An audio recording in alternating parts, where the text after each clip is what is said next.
I'd like to welcome each and every individual to Voices of Integrity podcast for, well, we don't really know what it's for today. It could be the camp, it could be personalities, it could be interesting people, it could be any one of these things.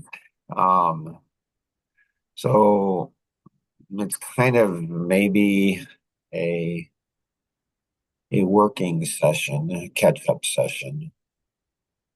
So, if you had, how many countries did you visit in the last Uh, few? Is it 5 different countries in the last month and a month? half, basically. Well, it was a month span, basically, that I was gone, but went to five Which different country? countries. Which countries?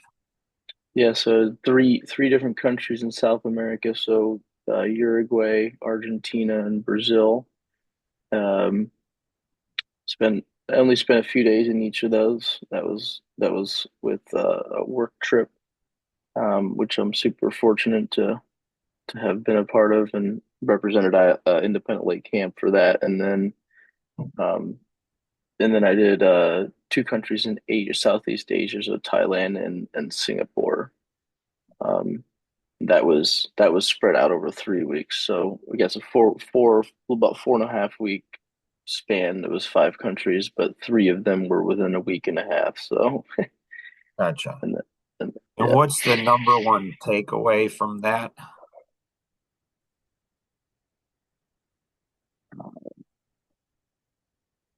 I think I know I kept a log of Nice. everything I everything I did every day. Some of the interesting people I met and stuff like that. I think it's probably the number one takeaway is that I think what travel does is it puts a lot of things in perspective and allows you to.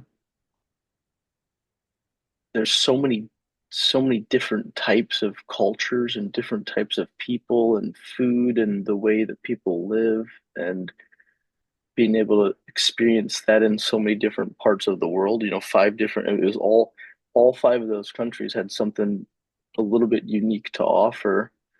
Um, and some of the people that you ran into, the work trip, we were mostly sort of in a group, I guess, of I don't know, 20 people or something like that were sort of traveling together. And so that even just within that group, right, some of those people were coming from all over as well. A lot of them in the United States, some of them in the UK, but then just the people that you meet um, from the actual countries that you're visiting as well. I think it was just it put a really profound perspective, I guess, on my coming from where I do. I kept repeating this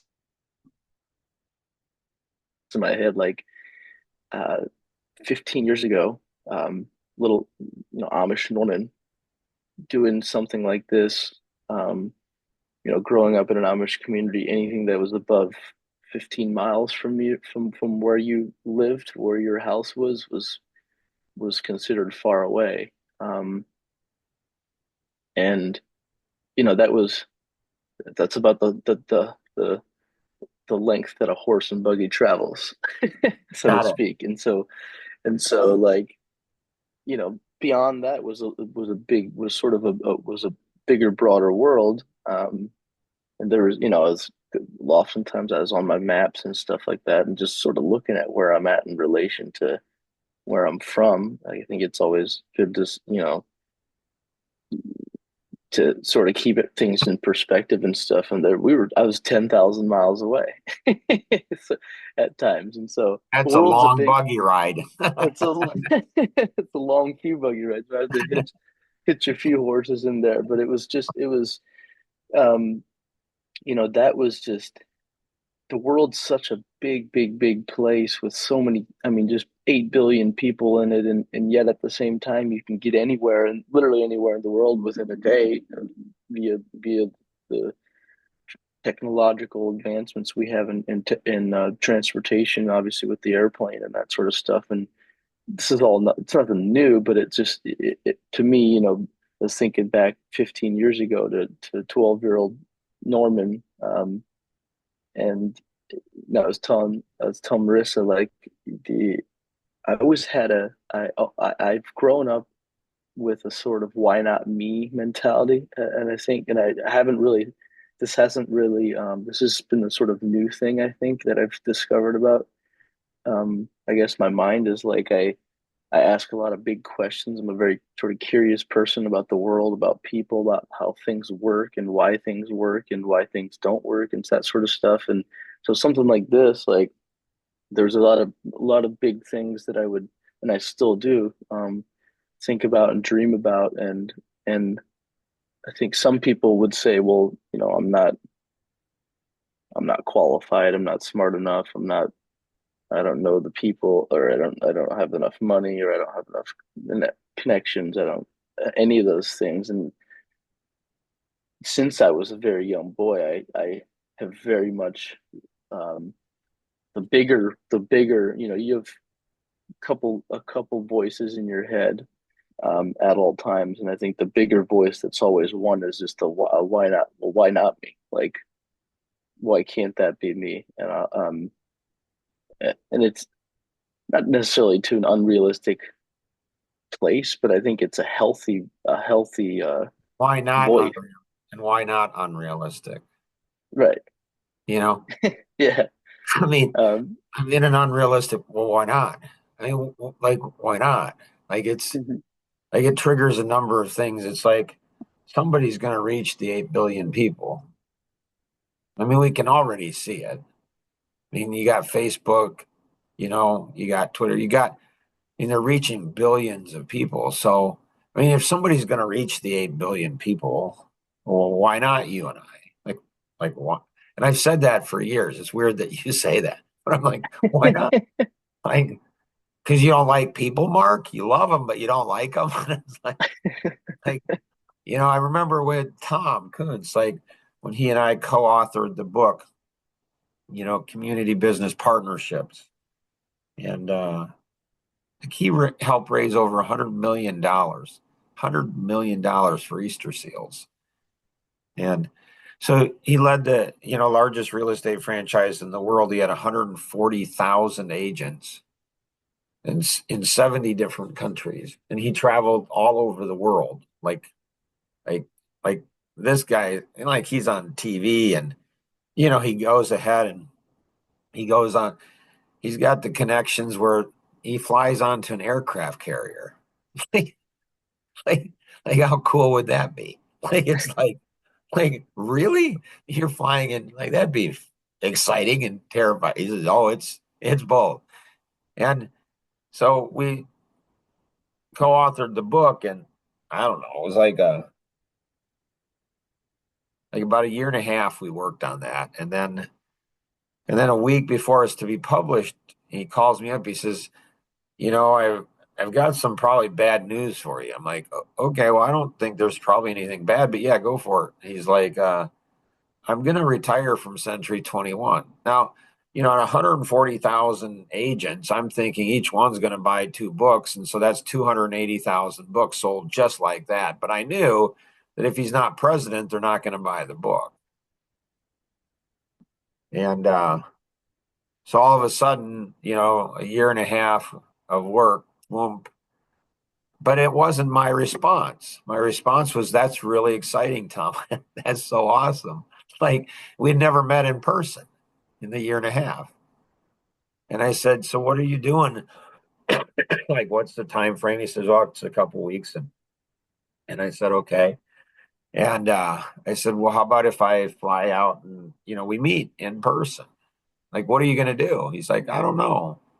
I said, well, we ought to meet in person. So I fly out and we meet in the airport, fly out, meet in the airport lounge, and then I fly back. Didn't even stay overnight, just in, out, boom. And,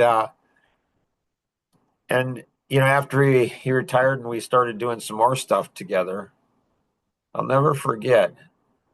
It's like a few weeks later and we're talking. He says, Mark, your world is so big. like, like it's just like here's a guy that 140, 70, like he's like, Mark, like you and I can do anything we want to do, can't we? I'm like, well, yeah. So like this is one of the things I'm struggling with now. Like this podcast here, like the Amish, the young Amish, and a lot of young men actually, like Jordan Peterson, that like he's attracting them, and a lot of the other podcasters, that are attracting young men. And I love the podcast, the interview that he had. So I like that. And I saw the one guy, I don't know any of all the names. I don't know any of the names, but these are rock stars. Like these are guys that like influencers, massive influencers. And I just think,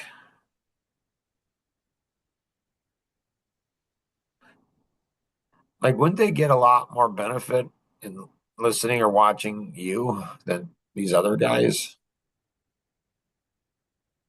You mean young men in particular? Let's say yes.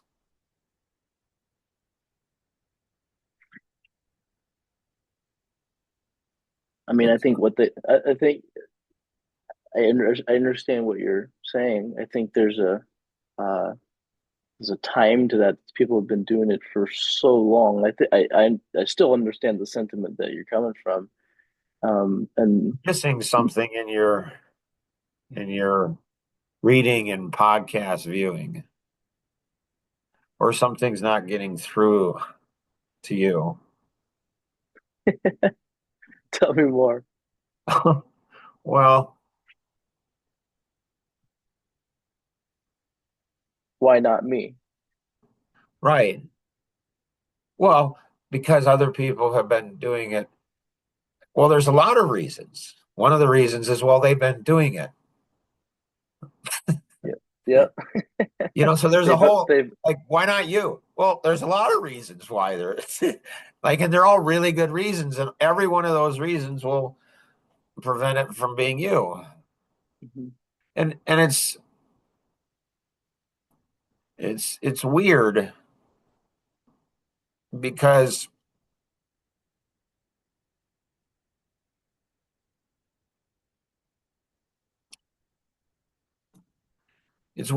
it's like I can see something in people that they don't see in themselves, and I don't know how to help people see that. I think there's something. First of all, thank you for that because that's making my mind race. I think there's something really profound about that because I mean, how do you expect it to be you if you don't start doing it? Like that's what the Jordan Petersons, the Pierce Morgans, the Chris Williamsons, those sorts of people that have been doing it, so to speak. That's the whole point is that they have been doing it and they didn't let they're not probably in, and I don't know, I'm not in their head, but from the things that the the things that they've been doing for so long, the just showing up every single day, the showing up and the doing it and not necessarily worrying about the person to the left or the right who has been doing it maybe longer than them or has a bigger following or whatever. And it not being about that, I think, but that's the whole point is like uh, when you let that sort of stuff be the reason, it becomes the reason. Um,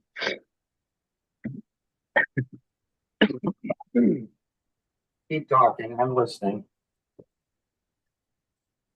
like we can find a million reasons why not to start. Um, but the truth of the matter is like someone they all started with zero followers and then one and now they're big names in that space. Um, So but I there's a book think out there. applying There's a book uh, out there called Love and Respect. mhm, I love that book. Do you? Okay. So I actually just read it. Yeah, Marissa's reading it right now. just, I think it's wrong. You think it's wrong? Uh-huh. Tell me more. So Roseanne and I went to a marriage seminar from the Hmm. authors, the husband and wife. Great seminar. It's amazing. I'm pretty sure it was the wife that said, women are lucky. They have a lot of choices. Men have two choices: work or go to prison.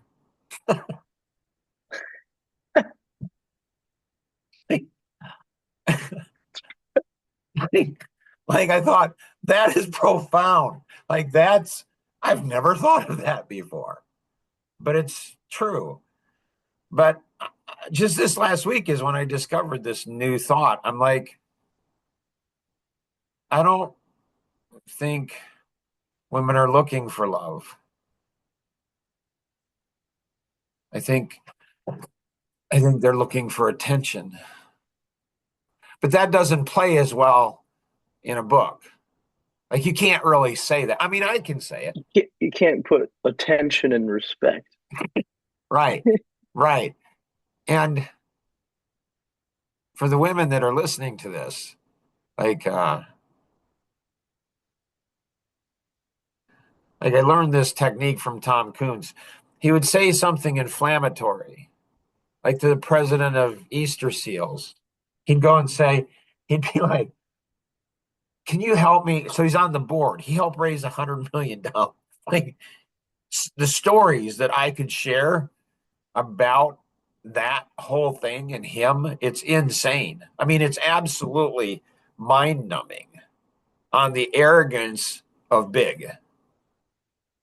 But anyways, he says, so he says to the president of Easter, he says, I really need you to help me, this next year. And the president says, absolutely, Tom, anything. And Tom's like, I want you to help me to learn how to better exploit your children.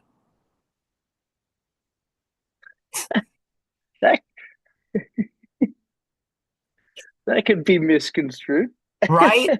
And then he pauses, and I've seen him do this many times. He pauses 3 seconds. So he says something inflammatory, something that irritates, something that creates and he says, now what I mean by that. So he says something inflammatory that gets people attention. He waits 3 seconds. He says, what I mean by that. And he explains it. He gets away with it. He gets away with it. He's a lot more brutal than I am, but he gets away with it because he's got that expressive driver thing. Like that, like the driver amiable will run somebody over and explain or and apologize and say, hey, I'm sorry for running you over, and then run And them then over again. Yeah. That sounds harsh, but not as harsh as my personality because I'm a driver analytic. And so I'll run somebody over, explain why they deserve to be run over. Like, and I think they're going to hug me because they're like, wow, thanks for explaining that. So I don't get run over again. But they don't, they don't love me. Nobody loves me. They just, you know, but the driver expressive like Tom is, he'll run somebody over. And then they're like, please, please, Tom, run me over again. I'm like, you could be like that. I don't know if you say you probably need to have a little edge. Anyway, what triggered this is I doubt that you know this guy, Bob Lefs, Lefsetz. nope. So I'm going to subscribe to his email, Hmm. the Lefsetz letter. And this guy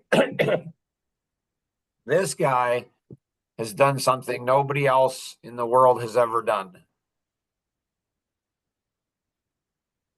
What? Tell me what? Yeah. What does he do? What? I'm curious. He's a media guy. He's like a critic. They call him the music business guru. Okay. Fascinating story in the Wall Street Journal about him. And so he's done something nobody else in the world has ever done. He he's got he got Taylor Swift to write a song about him, and he's not a past boyfriend. Like, and so the title is The Man Who Is So Mean to Taylor Swift. And so he said something she didn't like said about her. And he's got away with it. Like he's just like, it's like, and she was just like, she was interviewed, I think, by ABC or something, and his name came up, and she says, "Yeah, I can't believe he was so mean to me. like, like, like, like, he was so mean to me." And I guess the song, I'm not real familiar. I did go watch the Eros. Oh, I yeah, Yeah, I did go watch that at the movie theater with my wife. you did. Yeah, Interesting. How is it? it was I didn't. interesting. I It's did not. yeah, it's 3 hours long. So the first hour, I'm like, I can kind of see why, girls would get into this, you know? And being raised conservative Baptist, let's say my dad would not have promoted the first hour of this from this. He wouldn't get up and say, everybody should go to this. Like he wouldn't have done something. But I didn't think it was terrible. I mean, there's a lot of sexual stuff and all that. It's like, I don't know. It's kind of cute, and like my granddaughters would have loved it. And I could see I wouldn't have invited them to go to it, but if they had gone, I would go and I would dance with them. They would enjoy that a lot. But then it got to be more so, and then it got to be in the dark area, and I'm like, ooh, like wow, that's pretty dark. That's that's a little over the top. Um, and so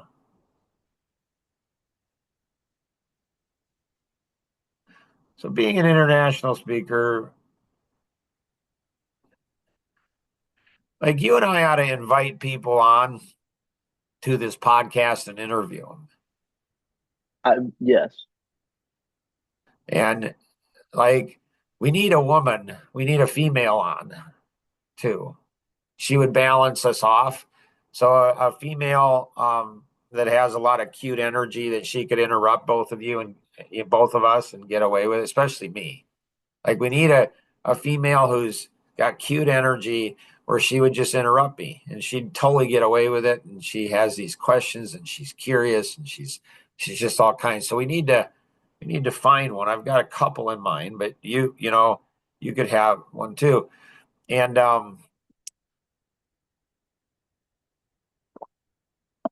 I would. I would be interested because I would. There's a lot of people in my that I've met along in the last 10 years from just especially in the last 10 years, I guess, from high school, college, mostly college and on, I guess, and camp especially, that I've always felt like they have a lot to offer. Sort of like what you're saying with like you see the potential in others that maybe they don't see in themselves. And I think um, a lot of people who just sort of think they're just they're just somebody else. Like I see that they have a story that would be so interesting to dive into in a 30-40 minute 30-minute podcast or whatever. And I think that would they live in different time zones, so 7 a.m. is maybe noon or something, right? And it would work. or uh, 3 o'clock in the afternoon or 3 o'clock or in the morning out in yeah, California. yeah, exactly. But this it's worth so much. Even you got to come in at 3 o'clock in the morning or midnight. it's worth being on this pod. Like this thing will change your life forever. It's interesting because if somebody said, Mark, would you rather interview Taylor Swift or you know Joe Smith? You know, be like, "Hmm, I don't know. Either one would be fine." It'd be fun to interview somebody, I think, at that level, but it's like, are you really getting the real? They're so See that skilled. it is this is prompting a thought. So yesterday I spent the most of the day driving, about 10 hours or so back to Philadelphia, and I always listen to podcasts and or something, call people and that sort of stuff to pass the time. I listened to a podcast episode from one of the biggest podcasts in the sort of self-development space. His name's Ed Milet. He's written several books. He's a I saw him uh, speak. yeah, at the Chicago thing, I think, Yeah, right? yeah, Yeah, so he had a woman on, and he's the sort of person, he does two a week. One of them is just with him, and just maybe like 20 minutes or 20 to 30 minutes of him speaking about a certain topic or whatever, and then the other is always an interview with someone about an hour long or something like that. And he's at a place where he could literally interview the Taylor Swifts, the or the equivalent of that, right. Yeah. the biggest of the biggest. And he had this woman on yesterday, and I haven't stopped thinking about it. I literally was in tears on the way home. And he had this woman on, um, who he introduced in a sort of different way, and he's done this several times, where he's interviewing someone who's gone through something, but they don't have a big following, they don't have a whatever, right? And so one could say they're the ordinary person, right? Whatever Right. that means. Right. But it was this woman. Her name's Bree Bauer. Um, and 8 months ago in April, Bree through so her son Bo, she was pregnant with her third son.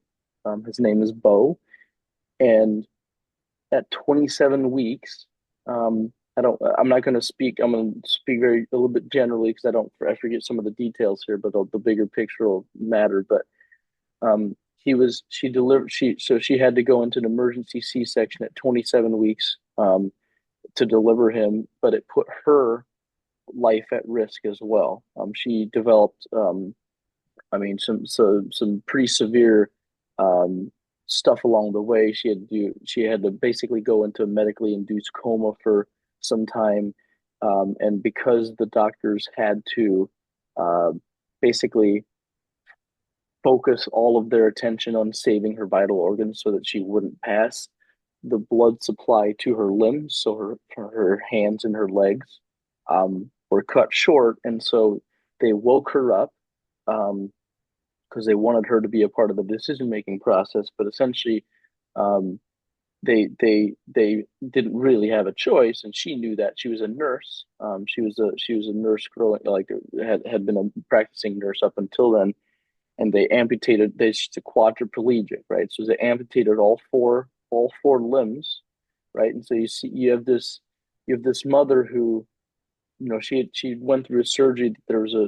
If they didn't do the surgery, there's 100% chance she was going to pass. But if they did the surgery, there's about a 10% chance that she was going to live past the surgery, right? And so it was a very risky surgery to begin with anyway. And she's on here, right? And to your point, right, it's just quote unquote this normal person with no big following and no sort of thing. And she said a few things that have, like, I haven't stopped thinking about it. It's 7:30 a.m. on Sunday morning, and I listened to this last night or yesterday on the drive. A couple of them being, one of them being, she kept referring to that Bo. So Bo is the son that was born. She said Bo saved. So her husband's name is Reed, and Reed has been tremendous, and just sort of, you know this whole time has just been a really tremendous man. Really has stepped up, right, and become an unbelievable, even better father, right. And she kept referring to the fact that that Bo saved both of their lives, right. And it's like it's such a wild way to look at that scenario, right. Some people could look at that and say, because of Bo, because of my son, right, or whatever. Um, I was then sick, and then amputee, all this stuff, and now I'm living a totally different life. But if she saw this, right? She said if Bo hadn't caused irritation, right, hadn't been, um, she would have never known there was something sick. There's a sickness inside of her. She would have never gone to the urgent care unit to even get checked out. She would have never. It was Bo that basically scratched at it, like, Mom, there's something wrong, right? That ultimately saved her life. And the way she just said it, so just off, like, no thought, right, like he saved our life, was just, I couldn't wrap my head around that. And another thing too is, um Ed, at one point in the interview, Ed, this is what got me. Ed asked her, going through all of this, and right, and you're waking up, and you're looking at your limbs, and they're like corpse like, right? There's no blood, they're completely white and blue, and there's no life, and you have to, like, what in that decision making process, how did that decision making process? And she basically was like, yeah, being a nurse, she sort of knew there was no alternative anyways. She's like, just take them off, let's get this over with. And just the thought of that too, right? I'm losing all four of my limbs, and that's that, right? And they keep talking, and Ed basically stops her and says, like, how has this experience, like, changed you as a human being? And her response was probably, it wasn't like a podcast, and he said that multiple times. It wasn't a podcast response.